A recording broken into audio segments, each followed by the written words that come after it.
están? Un gusto, nos reencontramos. Esta noche de viernes instalamos otra mesa de periodistas profesionales de primer nivel del diario ABC Color, edición impresa obviamente, para hacer ese análisis, debate y la opinión que es importante también de nuestros compañeros periodistas, quienes están en la calle, quienes manejan la información. Bueno, de lunes a viernes, de 22 a 23 horas les entregamos mesa de periodistas. Ya les saludo a nuestra compañera María Luján Anzoátegui, porque los viernes también nos acompaña para hacer un poco una revisión de qué es lo que tiene impacto en las redes sociales de ABC. ¿Cómo te va, Luján? Muy buenas noches, Javier. Buenas noches también a la teleaudiencia. Así como decías, lo más resaltante, lo más leído, lo más visto y compartido en redes sociales. Hoy le resumimos la semana de @ABC Digital en Twitter, ABC Digital en Facebook y @ABC Digital en Instagram. En un ratito más. Y Carlos Benítez nos va a describir un poco cuál es la situación procesal en estos momentos de Óscar González Daer y del diputado Ulises Quintana. ¿Salen o no salen de prisión, Carlos Benítez? Y ambos recurrieron a la Corte Suprema. González Daer por su lado a la Sala Constitucional y Ulises Quintana a la Sala Penal a través de un habeas corpus, insistiendo de su salida de la cárcel de Viñas. Y la manada de Minotauro declaró, bueno, por lo menos comparecieron ante el Ministerio Público. Las informaciones, Iván, ¿por qué te reís? Iván. Minotauro llegó más sonante, va a decir la gente. No, pero la gente también quiere saber. ¿Está entre los que comparecieron ante el Ministerio Público el que asesinó a Laura Casuso o no? Estaría el arma, no el autor material, que también fue buscado. Pero la declaración más rimbombante la hizo el fiscal Marcelo Pecci. No fueron los 15 detenidos. ¿Qué dijo el representante del Ministerio Público? Al final, que Minotauro no sería la verdadera cabeza del PSC en Paraguay. Entonces, hay otro acá en Guazú que sigue libre. ¿Le contradice a Volpe entonces? Es lo que dijo Pecci. Ya nos acompaña también nuestra compañera Vivi, quien maneja los temas internacionales. De hecho, en la semana de vuelta a Venezuela noticia, porque rechaza la ayuda humanitaria que le ofrecen en particular Colombia, Vivi. Así es, Javier, y en estos momentos la declaración de Nicolás Maduro es que todo se trata de un show. Más detalles en minutos. Bien, y nos acompaña esta noche por primera vez nuestro compañero Julio Fleitas. Estuvo siguiendo de cerca lo que ocurre en la entidad binacional Yacyretá, porque las oficinas se están mudando. ¿Cuál es el fin? ¿Qué tanta plata se va a gastar? Julio, un gusto y bienvenido a Mesa de Periodistas. Sí, gracias. Yacyretá nos sorprendió en estos días, en esta semana, que anunció la mudanza de su edificio propio, que le costó a la entidad más de $2 millones, pero que de un principio, hace 20 años, hace como 20 años, esto no sería el desafío de los 10 años, sino del desafío de los 20 años, en que ya ABC Color había demostrado en aquel tiempo que este edificio era un armatoste que no servía para nada, y hoy tienen que mudarse porque ya no entran, y de hecho estaban alquilando otras. Terminan evidenciando la superpoblación de cómo está creciendo Yacyretá. Sí, también. Sí. Y sobre todo que hubo una sobrefacturación terrible ahí en la compra de este edificio. Todos los detalles hoy en Mesa de Periodistas.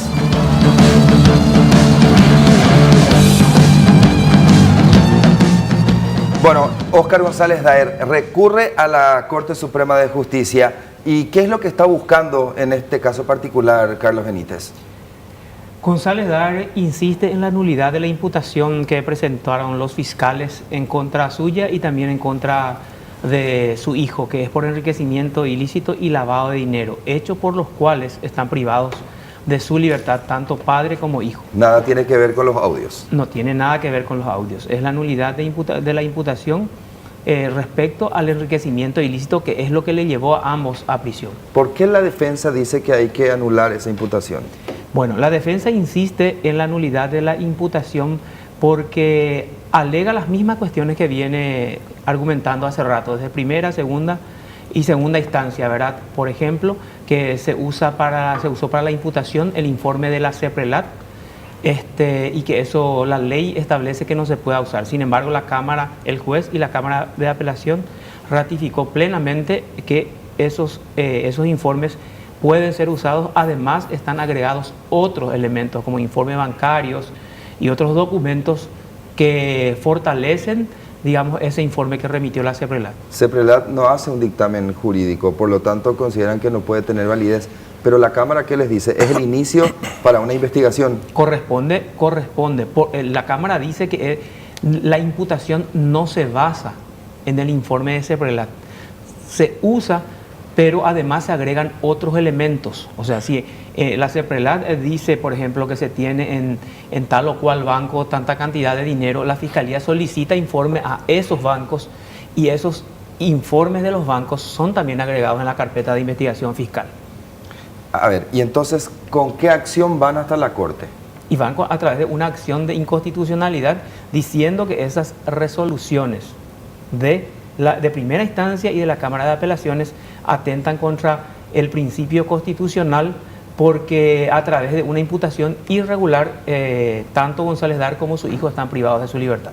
A ver, que tomen esta decisión de recurrir a la sala penal. ¿Qué implica? A la sala constitucional. A la sala constitucional, perdón. Sí. ¿Qué implica? Que el caso no lo van a resolver inmediatamente los ministros. ¿Eso no juega en contra de González Dar y su hijo, de que no se tenga que poder hacer alguna revisión de medidas otra vez? No, la revisión de medidas es muy difícil que puedan lograr ellos algo beneficioso para ambos. ¿Por qué? Porque la ley de enriquecimiento ilícito es una ley muy dura. Establece específicamente, la ley dice que la pena para el enriquecimiento ilícito tiene como expectativa 1 año, de 1 a 10 años. ¿Esto qué implica? Que tu pena mínima se cumple recién cuando vos estás privado de tu libertad 1 año. No es como en otros hechos que es 6 meses. O sea, así mismo dice la ley. La pena es de 1 a 10 años de cárcel. ¿Qué significa eso? Que la pena mínima es 1 y la pena máxima es 10 años de cárcel. Y la preventiva tiene que alcanzar hasta 1 año y después eventualmente pueden hacer una revisión. Pueden hacer no, pero necesariamente, digamos, si no existe ninguna condena, ellos en ese plazo, ellos o cualquier procesado puede recuperar su libertad. Porque ya se cumplió la mínima. Así mismo es. Claro, pero 1 año fija que va a estar entonces González Dar. Y hay otro procesado también. Lo que te pregunto nomás es que el hecho de que haya una acción en la sala constitucional no les va a impedir a que en ese tiempo en que la Corte se debería expedir, no se tenga que mover el expediente. No, el expediente de hecho que se va a mover. Ahora lo que ellos buscan, sobre todo insisten, es en la libertad. Y la libertad no la van a lograr, según esa ley, hasta cumplir los 1 año de pena mínima. Mientras no se elimine la imputación o no se cambie la calificación, González Dar Así no va a mismo, salir. tiene que existir un cambio de calificación también. Se tiene que quitar esa calificación de enriquecimiento ilícito, que es la calificación más dura. Yo creo que en la Corte no es muy difícil que se resuelva rápido porque ya se apartó del caso la ministra Gladys Barreiro de Módica. ¿Y por qué ella se aparta? Alegó amistad con la abogada, la doctora Sara Parquet, que es muy, por cierto, muy buena y muy peleadora dentro del ámbito judicial. Y le basurea siempre a todo. Exacto. Y aparte que yo creo que la doctora Barreiro integró el jurado de enjuiciamiento de magistrados en representación de la Corte con Óscar González Dar. Entonces hay causal de inhibición. ¿Quién debería integrar en ese caso la Y en sala? ese caso debería buscarse primero, el expediente se debería llevar al presidente de la sala civil y posteriormente, si nadie de la sala civil integra, debe ir a la sala constitucional, a la sala penal y posteriormente a los camaristas del fuero penal. ¿Qué implica en forma paralela que haya acusación en el otro caso el tema de los audios, por ejemplo? Eso es otro proceso totalmente independiente. Sí, no, yo sé, pero tomando como base que él está con preventiva y se presenta acusación, ¿cómo se encuentran esos expedientes? No, son dos procesos totalmente diferentes. En el caso de los audios existe ya una acusación, se deberá llevar a cabo la audiencia preliminar en la cual se tiene que resolver si los acusados afrontan o no juicio oral. Eso ya culminó la investigación de la Fiscalía y ahí la Fiscalía dijo, nosotros tenemos probado que hubo tráfico de influencia. O sea, esa la investigación ya concluyó, es totalmente distinta a... ¿La expectativa en tráfico cuánto es? La expectativa en tráfico de influencia es hasta 5 años de cárcel. Por eso es que no se había solicitado la prisión la preventiva en ese caso. La prisión preventiva. Se había solicitado el arresto domiciliario. se había solicitado, pero nunca se pudo llevar a cabo la audiencia de imposición de medidas debido a los incidentes que presentaban cada uno de los Carlos, implicados en el tema. como mínimo le quedan 8 meses de cárcel todavía entonces a González Dar y su hijo. Y a mucha otra gente que está por enriquecimiento ilícito. Está también el ex titular del INDER, ¿verdad? Está también Díaz Verón. Y Ulises. Ulises Quintana tiene también por enriquecimiento ilícito, pero la pena más alta para Ulises es por el tráfico internacional de drogas, que tiene una expectativa de 30 años de cárcel. ¿Y la mínima? Y es de 10 como mínima, pero es hasta 30, o sea, pero ahí podemos después explayarnos, puede ser un punto muy importante porque la Cámara llamó a la Fiscalía sobre unas cuestiones que tiene que probar con respecto a Ulises Quintana. Bien, en minutos tenemos detalles justamente con el tema Ulises Quintana, pero antes voy a ir con María Luján porque ya tiene todos los detalles de qué es lo que más fue visto.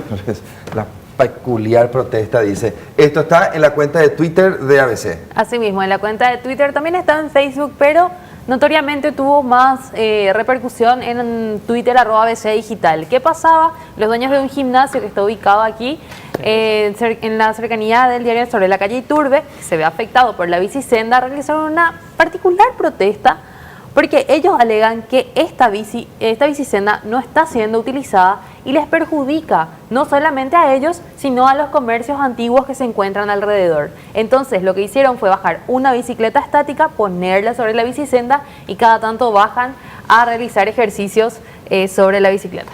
Ahí está, correctamente, 2009, por supuesto. ¿Y qué dice la gente, por ejemplo, María Luján? Dice, ¿que apoya, rechaza? ¿Vos sabés que es mitad y mitad? En Facebook, por ejemplo, hay más gente que apoya. Acá, por ejemplo, ¿Apoya dice... que la protesta o la bicisenda? La bicisenda. A la protesta se suman unos cuantos porque por el tema del estacionamiento se ven muchos afectados, ¿verdad? Dice, ignorancia en su mayor expresión, falta hilos lince para una KPT jefe, dice Hugo. La bicisenda, aparte de estar mal hecha, perjudica hasta a la gente que vive por esos lugares porque no corresponde, dicen también. Bicisendas en el microcentro, ¿qué porcentaje de ciudadanos utilizan? El concepto está bien, pero que implementen en otro lado de la ciudad, dice otro comentario.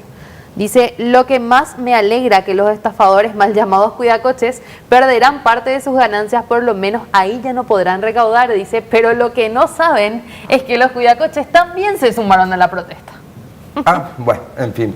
Acá hay que... Tuma admitió hoy que en realidad la protesta no es porque en realidad está mal hecha o porque no tiene ciclistas que circulen por ahí. En realidad quieren estos espacios para estacionar. Lo que hay que entender que el concepto de bicisenda en una zona comercial es precisamente evitar que la mayor cantidad de automóviles ingresen al territorio a modo de descongestionar un microcentro. Ese es uno de los principales fines de una bicisenda, que es una corriente mundial en realidad. A Iván Leguizamón, por ejemplo, no le gustaba la idea un gran miroreí esta bicisenda. ¿Viste? Te dije luego. Sí, no, pero hay mucha gente. Por ejemplo, en Facebook eran comentarios divididos. ¿A vos tampoco, Vivi? Mira, yo estoy a favor de la bicisenda, pero veo como detalle que acá no se previó una alternativa para los automovilistas. Cosa ¿Cómo que es eso? sí se hace en cualquier parte del mundo. Que donde puedan estacionar claro, que los que originalmente estacionaban ahí. Exactamente. Te tiene que dar una alternativa. Por ejemplo, si yo quiero venir de mi casa, de Villa Elisa, pasar por La Maré y llegar hasta Asunción, una bicisenda no puedo. Tengo que venir en bus, un transporte público o en auto hasta donde comienza la bicisenda de Iturbe y de ahí venir con mi bicicleta, ¿verdad? Hasta el diario, por ejemplo, de Barrio Obrero, ¿verdad? Que comienza. O sea que lo que plantea es que tiene que haber un punto de concentración, de encuentro o estacionamiento de los vehículos para que la gente pueda dejar ahí y venir en bicicleta hasta el centro. Y sí, puede ser también eso. O la gente que viene realmente en vehículo desde su casa hasta sus lugares de trabajo aquí, que estacionaban antes sobre la calle Iturbe, que tengan una opción, que la municipalidad le diga, bueno, se habilitó un predio recuperado de una casa antigua, ¿verdad? Y si se le cobra una mensualidad o una tasa o lo que corresponda al que quiera realmente estacionar su vehículo, ¿verdad? Yo creo que el servicio cuando se ofrece se paga, ¿verdad? Siempre. Sí, lo mismo. Si no querés el servicio de los cuidacoches no paga, obviamente. Pero después sufrir la consecuencia. Eso es en Twitter. Después, ¿otra plataforma? Bueno, tenemos en Facebook una noticia bastante fuerte porque se trata de un fallecimiento, ¿verdad? Un conductor mató a un motociclista en la ruta que une, creo que era Luque San Bernardino. Luque San Bernardino. El señor venía correctamente sobre la motocicleta, según se puede observar en el video del circuito cerrado. El conductor de la camioneta quiso alegar que fue el motociclista el causante del accidente, pero se comprobó lo contrario. El muchacho tiene 20 años, dio negativa a la prueba del El que alcotest. conducía el vehículo. Así mismo. Dio negativa a la prueba del alcotest, pero él niega su responsabilidad sobre el accidente, incluso quiso demandar a la familia del fallecido o al fallecido en sí, echándole la culpa de ¿Y lo está que pasó. el video en la...? Dentro de la nota no, porque son imágenes muy fuertes. Muy fuerte, Javi. Ah, entonces se reservaron el derecho de publicar. Sí. Javier, pero ese es un punto muy importante también en los accidentes. La legislación paraguaya, por ejemplo, no prevé la culpa del, vamos a suponer, la culpa del motociclista. O sea, vamos a suponer que el conductor del vehículo efectivamente no tenga la culpa. Necesariamente va a ser procesado. No es que si se comprueba que el motociclista fue negligente y ocasionó el accidente, se le libera al conductor del vehículo. Por una cuestión de proporción fuerza. No está prevista en la legislación. Por eso es que se está trabajando, alguna gente está trabajando para crear justamente, o sea, aplicar esa norma dentro de la legislación paraguaya. Es decir, que si le chocas o no le chocas, sos culpable. No, exacto. O sea, si la Para culpa la fue ley, tuya o sí. no, porque ahí entra la culpa. Sí. Es una lección culposa, o sea, una acción culposa es lo que ocurre en los accidentes de tránsito. La ley, por ejemplo, dice claramente que el motociclista, por eso, algunas ordenanzas, y hay que revisar un poco la Ley Nacional de Tránsito, ¿dónde exactamente tiene que circular el motociclista? ¿Tiene que usar el mismo espacio que utiliza un vehículo o tiene que circular en el carril derecho y a qué distancia de la banquina? En el caso ciclista, por ejemplo, es bien claro la ordenanza, a 60 centímetros de la banquina, es decir, a la derecha, ahí tiene que circular el ciclista. Y Pero- ahí te pongo un ejemplo. Vamos a suponer que el ciclista viole esa norma, ¿verdad? Y venga un automovilista y le atropelle, ¿verdad? Y ocasione la muerte del ciclista. Igual nomás. Y exacto. Igual nomás. No igual deja va a de ser- ser un homicidio culposo. Sí, pero provocado Sí, por el pero otro. Provocado por el otro. O sea, si Provocado vos por el tenés ciclista. incluido, vamos a suponer, imagínate si un motociclista pasa la luz roja, por ejemplo, Sí. ¿verdad? El que le choca y le mata, igualmente va a ser procesado y no debería ser procesado si eso se incluye en Lo la mismo que legislación paraguaya. los motociclistas que no tienen licencia, por ejemplo, para manejar, que salen sin licencia, se les choca, mueren, por más que ellos estaban en falta, igual el otro conductor debe correr con los gastos por lo menos. ¿Y cómo es eso que el conductor del vehículo quiso accionar contra la familia? Porque él alegaba que el conductor de la motocicleta salió la del culpa. carril y después entró haciendo una maniobra rara, según él mencionaba, y ahí fue donde se produjo el accidente. Pero según mencionan en la nota, él no venía el conductor del Las cámaras de seguridad terminan venía a una velocidad describiendo muy- lo que ocurrió. Bueno, y en Instagram, en la cuenta de ABC Digital que tenemos. En Instagram, una vez más, el Papa fue nuestra estrella. Muy bien, ¿Por qué? Francisco. Porque la semana pasada él pedía chipa y esta semana le llevaron la chipa. Ese es cuando y Francisco le ofreció un mate Sí. y le preguntó dónde estaba la chipa. Así mismo. Tuvo un final feliz. El Papa recibió su chipa de manos de un grupo de paraguayos que fueron a la audiencia. Ahí se puede observar que le pasan el paquetito de chipa. ¿Verdad? Le pasan la chipita, él come, agarra el paquetito de la chipita y le pasa a sus Ahí le guardias. saluda a todos. Hola, ¿qué Sí. tal? Muy bien, gracias por traerme la chipa. Mira, la chipa dice ahí. El cartelito. Sí. Bueno, ahí el Papa Francisco. Sebastián Colmán, un joven que vive ahora en Roma. Por supuesto, no perdí tiempo, Papa Francisco. Ahí le da Oras a el la guardia. chipa. Y vale el Papa, o sea. Sí, vale, A legalmente. propósito, Vivi, al Papa Francisco, ¿cómo está su situación con respecto, es decir, su postura y su criterio con respecto a lo que ocurre en Venezuela? Maduro inclusive le solicitó que actúe de mediador, ¿verdad? Sí, así fue, pero un cardenal venezolano, no recuerdo el nombre, creo que es Porras el apellido, había dicho que es inviable en estos momentos que el Vaticano medie en un posible diálogo entre la oposición y la dictadura de Nicolás Maduro. No hay caso. Papa Lo que Francisco pasa es que ya dijo- fracasó un anterior diálogo del que también fue garante la Santa Sede junto con la UNASUR. Entonces no quieren volver a meter la pata. Perfecto. Bueno, ¿y después qué más encontramos? Esos Bueno. son en plataformas. Sí, bueno, lo que tuvimos bastante movimiento también fue el tema de Quelembú, que yo elegí el de Twitter, porque por más de que no se ve mucho, de verdad fue bastante leída y comentada. ¿Qué le pasó ahora a Quelembú? Quelembú se volvió viral. Bueno, Una ya vez más. era luego el viral. Bueno, se volvió viral una vez más, pasó fronteras. ¿Por qué? Porque llegó a la televisión argentina gracias a un video donde él decía cuánto sigue textualmente. Queremos ir para los quilombos en otros países, entonces el quilombo tiene que haber tipo nightclub y eso. Yo voy a trabajar para que haya más quilombo acá, pero regularizado, higienizado, totalmente controlado, con salubridad, completo y totalmente legal, decía Celso Quelembú Miranda, que ahora ocupa la intendencia de Ciudad del Este de manera irregular. Él, es más, inclusive dijo, pidió que las chicas se vistan de batichica. ¿Verdad? Como diciendo que los hombres se van a los quilombos porque... No. Ejone vio Javier. Lo higieniza ponano. ¿Sabes qué es lo peor, Iván? Que si yo te pregunto eso a vos, No tiene permiso. no, a vos No te va a tiene comprometer permiso. más de lo que yo pueda responder. De la interés de problema está Iván. Es más, mejor no cuento nada. Sí, porque está acá enfrente. Exacto.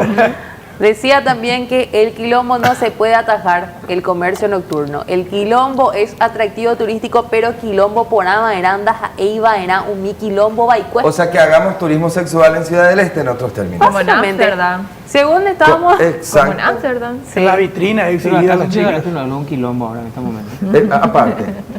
Después leímos también por ahí en uno de los comentarios Pero que de hoy. hicieron una parodia también de él. Sí, o sea, no. Pasaron el video Ah, y ya. empezaron a utilizar sus términos. La casualidad de que se asemeja a Quelembú es, como Era decía, muy bien particular, accidental. casualidad, ¿verdad? Dice que también él dijo en algún momento que hay quilombos para lesbianas y quilombos para lesbianos. Ah, bueno, él sabrá. Sí.